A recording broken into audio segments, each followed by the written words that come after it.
Hello friends, welcome back to another video from Piyush Namde Pharma tutorial. In this video lecture we are going to talk about part 3 thyroid gland. आज का हमारा topic है thyroid gland. Thyroid gland एक endocrine gland है. ये hormone secrete करती है and ये बटरफ्लाई शेप की होती है. इसकी जो शेप है तितली के जैसी है और बटरफ्लाई जैसी है. आप डायग्राम में देख सकते हैं. लोकेशन ये कहाँ पर प्रेजेंट है और कहाँ पर लोकेटेड है. In front of लैरिंग्स. ये है लैरिंग्स.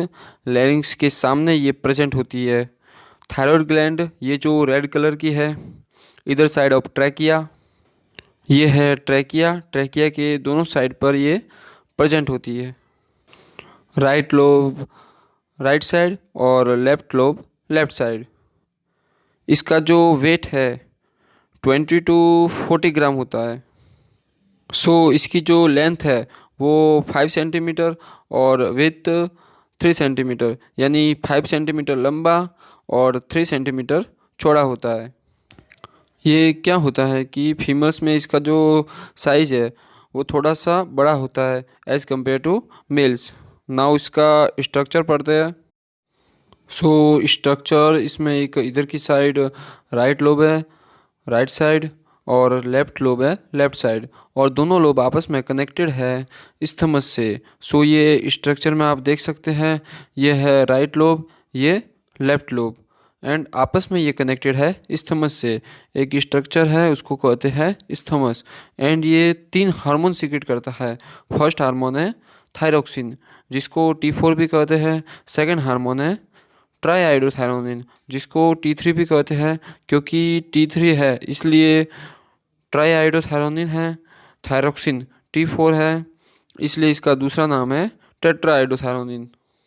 देन जो थर्ड हार्मोन ये सीक्रेट करता है वो है कैल्सिटोनिन. अब जो इसका स्ट्रक्चर है उसमें फॉलिकल सेल्स प्रेजेंट होते हैं जिनको बोलते हैं follicular cells. Thyroid gland follicular cells से बना है.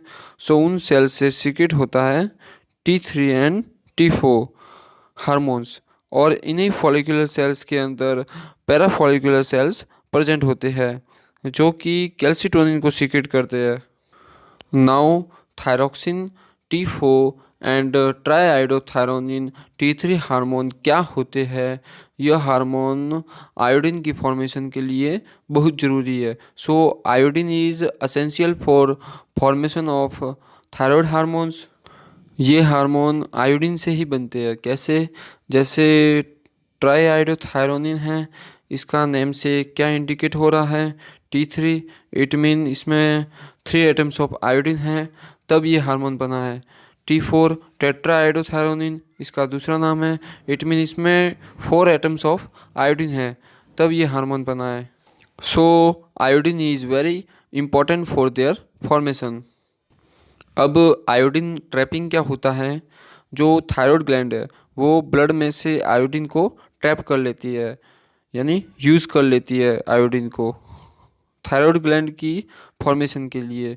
उसको बोलते हैं आयोडीन ट्रैपिंग. एंड गोइटर क्या होता है. जब बॉडी में T3 और T4 हार्मोन्स की कमी हो जाती है किसी वजह से, जब हम आयोडीन नहीं लेते, क्योंकि आयोडीन ज़रूरी है इसकी फॉर्मेशन के लिए.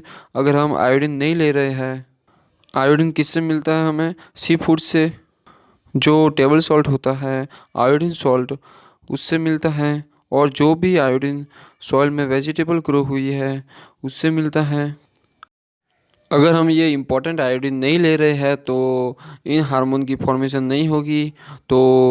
थायराइड ग्लैंड क्या करती है, इसको कंपनसेट करने के लिए, इसकी कमी को कंपनसेट करने के लिए जो साइज़ है उसको पॉलीफिलर कर लेती है, मतलब अपने साइज़ को बड़ा कर देती है. थायराइड ग्लैंड एनलार्ज हो जाती है ताकि ज़्यादा से ज़्यादा T3 एंड T4 सीक्रेट हो सके. उस कंडीशन को हम लोग बोलते हैं गोइटर, जिसमें थायराइड ग्लैंड इजीली विजिबल होती है, पर्पलेट हो सकती है, बड़ी हो जाती है. वो T3 एंड T4 की डेफिशिएंसी के कारण होता है या फिर आयोडीन डेफिशिएंसी के कारण होता है. देन अब हम इसके फंक्शन पढ़ेंगे T3 एंड T4 के क्या है। फर्स्ट फंक्शन है इसका increase basal metabolic rate and heat production. जो मेटाबॉलिज्म है बॉडी में वो इंक्रीज कर देती है ये बेसल मेटाबॉलिक रेट, ताकि सेल्स जो है वो ज़्यादा से ज़्यादा एनर्जी को यूज कर सके है। जो जो भी हमने खाया पिया है उसमें जो भी एनर्जी प्रोड्यूस हुई है उसको कहते हैं मेटाबॉलिज्म। सो एनर्जी ज़्यादा से ज़्यादा सेल एंड टिश्यू यूज कर सके अपनी ग्रोथ और डेवलपमेंट के लिए। सो ये कर देती है, इंक्रीज कर देती है मेटाबॉलिज्म को। एंड हीट प्रोडक्शन इंक्रीज हो जाती है मेटाबॉलिज्म से। सेकंड फंक्शन है regulate metabolism of carbohydrates, proteins and fats. जो कार्ब्स है, प्रोटीन्स है, फैट्स है, इनकी सिंथेसिस को इंक्रीज कर देती है। प्रोटीन सिंथेसिस को इंक्रीज कर देती है ताकि एनर्जी अवेलेबल रहे सेल्स के लिए। कार्बोहाइड्रेट्स को ब्रेक डाउन कर देती है ग्लूकोज में।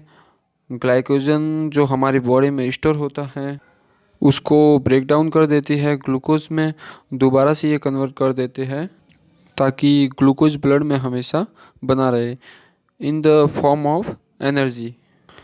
और सेल्स इसकी ग्रोथ और डेवलपमेंट के लिए यूज कर ले। फैट्स को फैटी एसिड में ब्रेक कर देते हैं ताकि fatty acid in the form of energy available रहे सेल्स एंड टिश्यू की डेवलपमेंट के लिए। अब हमारा थर्ड फंक्शन है normal growth and development of nervous system and skeleton. Nervous system and skeleton muscle की डेवलपमेंट के लिए बहुत ज़रूरी है क्योंकि ये मेटाबॉलिज्म करती है। सो मेटाबॉलिज्म से एनर्जी मिलती है सेल्स एंड टिश्यू को, इसलिए नर्वस सिस्टम और स्केलेटन की डेवलपमेंट एंड ग्रोथ के लिए T3 एंड T4 बहुत ही इम्पोर्टेंट है।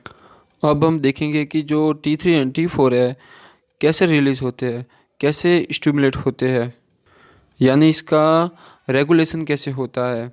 सबसे पहले अगर हम एक्सरसाइज की है तो भी एनर्जी की ज़रूरत है। Stress, malnutrition, low blood glucose, sleep, ये सब फैक्टर क्या करते हैं, हाइपोथैलेमस को स्टिमुलेट करते हैं। सो हाइपोथैलेमस आपको पता है कि ये एंडोक्राइन ग्लैंड को कंट्रोल करते हैं। देन हाइपोथैलेमस से थायरोट्रोपिन रिलीजिंग हार्मोन सीक्रेट होता है। सो TRH क्या करेगा, T3 एंड T4 को रिलीज करेगा। कैसे करेगा, वो एंटीरियर पिट्यूटरी को स्टिमुलेट करता है। सो एंटीरियर पिट्यूटरी मास्टर ग्लैंड है, इसलिए ये काफ़ी हार्मोन्स को स्टिमुलेट करती है। And anterior pituitary thyroid stimulating hormone को रिलीज करेगा। अब thyroid stimulating hormone thyroid gland को स्टिमुलेट करेगा। Thyroid gland T3 and T4 को रिलीज करेंगे। अब ब्लड में क्या हो गया, लेवल इनका हाई हो गया T3 एंड T4 का।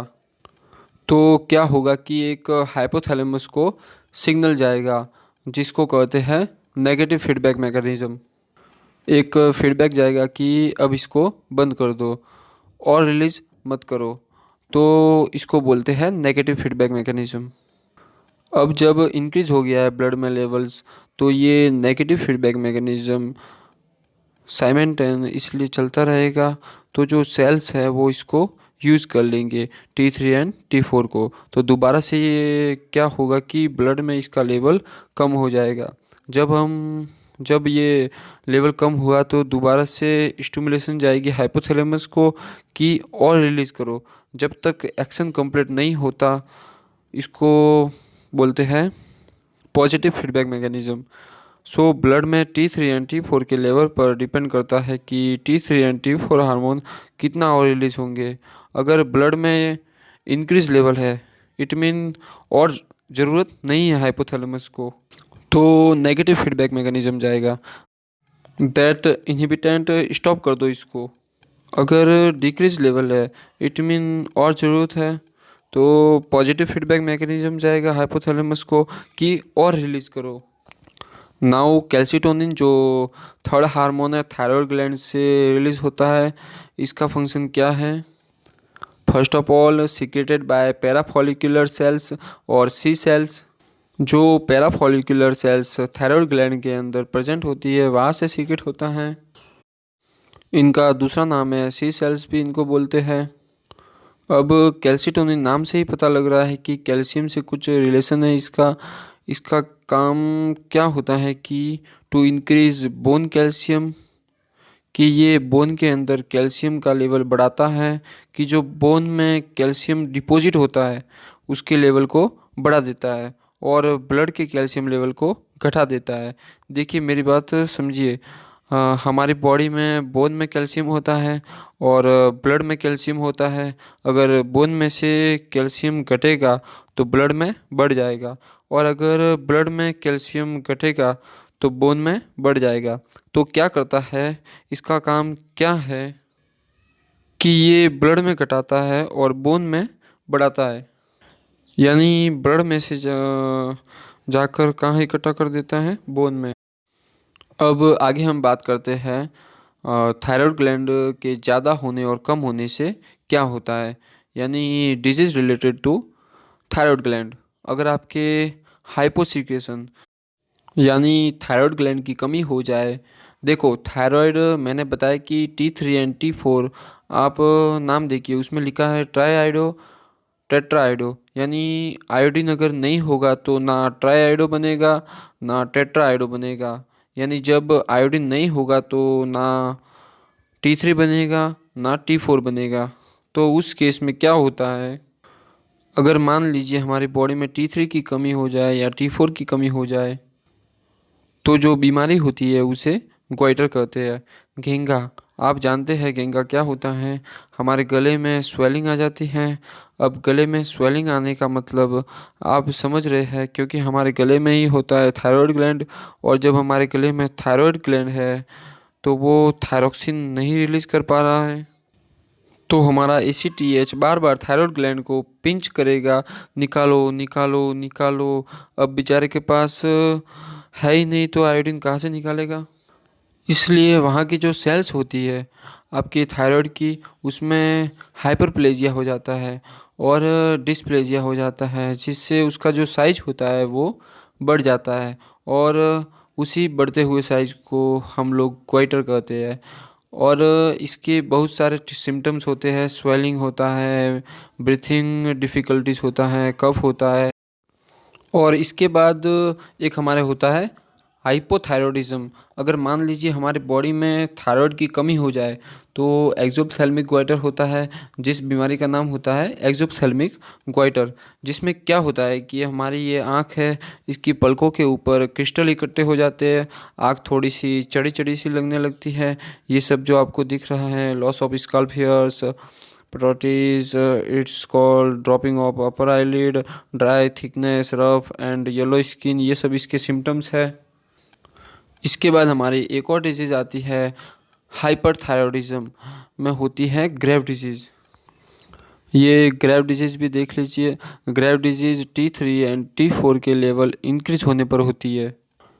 इसमें क्या होता है कि थायराइड ग्लैंड जो होती है वो थोड़ा सा लार्ज हो जाता है। तो ये हो गया हमारा थायराइड ग्लैंड के बारे में कंप्लीट डिस्कस। अब बाकी की जो बची हुई ग्लैंड है मैं बहुत ही जल्दी इसके ऊपर भी लेक्चर अपलोड कर दूंगा। आई स्वेयर थायराइड ग्लैंड आपको समझ में आ गया होगा। सारे नोट्स आप स्क्रीनशॉट लेकर बना लीजिएगा। मेरे ख्याल से आपको एक्स्ट्रा कुछ भी पढ़ने की ज़रूरत नहीं है, और एग्ज़ाम में बहुत बार थायराइड ग्लैंड के बारे में पूछा जाता है, तो आप इसे पढ़ के जाइएगा।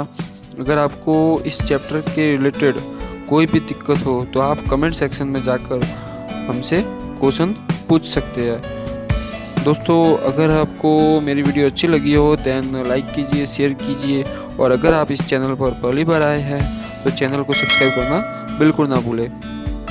For now friends, bye, let's meet in the next video. Thanks for watching this video.